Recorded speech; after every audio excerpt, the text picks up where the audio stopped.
अस्सलाम वालेकुम दोस्तों, मेरा नाम आसिफ खान और आप देख रहे हैं इंडियन मुस्लिम।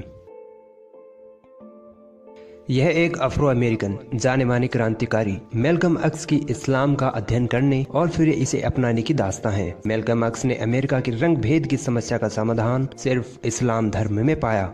मेलकम एक्स कहते थे कि मैं एक मुसलमान हूँ और सदा रहूंगा, मेरा धर्म इस्लाम है।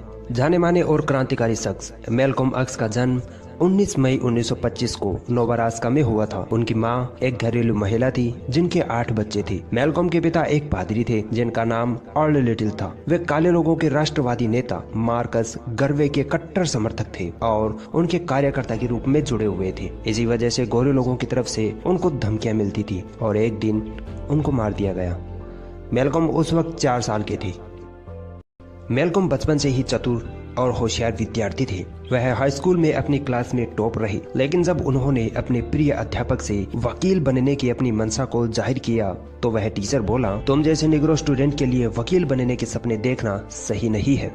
इसी बात की वजह से मेलकम की पढ़ाई में रुचि खत्म हो गई और 15 साल की उम्र में वे गलत लोगों की संगत में पड़ गए और मादक पदार्थों के व्यापार के कारण 20 साल की उम्र में उन्हें धोखाधड़ी और चोरी के आरोप में 7 साल की सजा हो गई। जेल से बाहर आने के बाद उन्होंने नेशन ऑफ इस्लाम के बारे में जाना। नेशन ऑफ इस्लाम से जुड़कर उन्होंने इसके संस्थापक अलीजा मोहम्मद की शिक्षाओं का अध्ययन किया और इसी के चलते 1952 में उनमें काफी बदलाव आए और उन्होंने इस्लाम धर्म कबूल किया।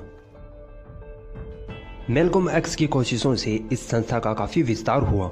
इसी के चलते मेलकम की छवि इंटरनेशनल लेवल पर बन गई। कई बड़े टीवी चैनलों और अखबारों में उनके इंटरव्यू आने लगे। वे अपने भाषणों में काले लोगों पर हो रही जुल्म को बयान करते और इसके लिए गोरे लोगों को जिम्मेदार ठहराते।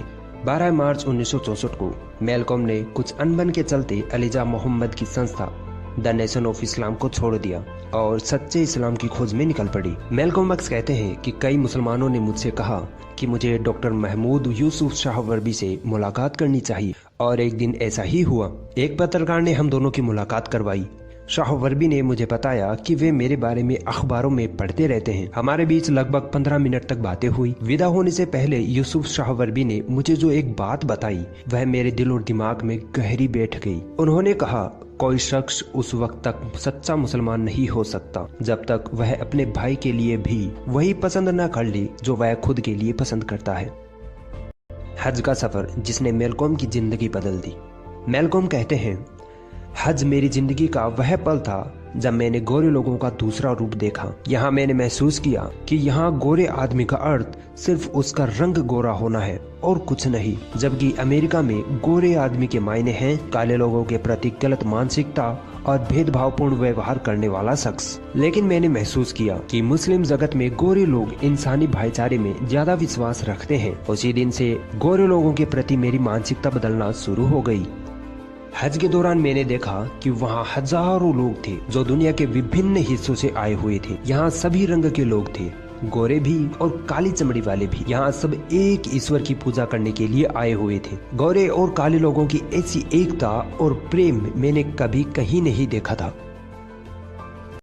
मुझे महसूस हुआ कि अमेरिका के लोगों को भी चाहिए कि वे इस्लाम धर्म का अध्ययन करें और इसे समझें, क्योंकि यही एकमात्र धर्म है जो अमेरिकी समाज की नस्लीय और जातीय भेदभाव को मिटा सकता है। हज के दौरान ही मेलकम लिखते हैं कि मैंने इस पाक सरजमी मक्का में जैसी सच्ची मेहमान नवाजी और भाईचारा देखा है वैसा अन्य कहीं नहीं देखा। यह सरजमी जहाँ पैगम्बर इब्राहिम अलैहिस्सलाम ने काबा बनाया, मोहम्मद सल्लल्लाहु अलैहि वसल्लम और अन्य दूसरे पैगम्बरों पर ईश्वरीय आदेश अवतरित हुए। हर रंग और जाति के लोगों में अपनापन और भाईचारे का भाव और इतना अच्छा व्यवहार देखकर मैं तो दंग रह गया हूँ।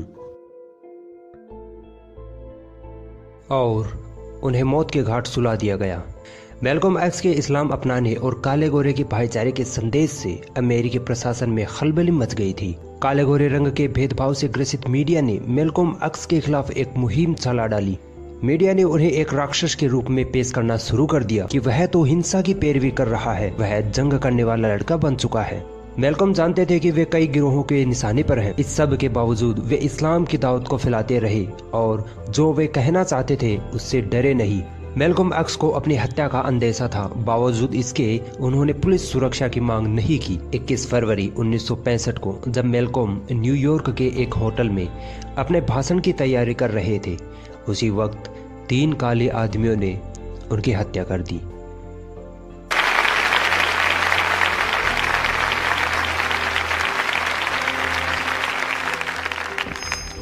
Assalamu alaikum. Get your hand out of my pocket! Get your hand out of my pocket, nigga! Get your hands out of my Brother. pocket! Get your hand out! Brother, please, hold it. Calm down, please, brother. Oh my God! It's a bomb! No, no!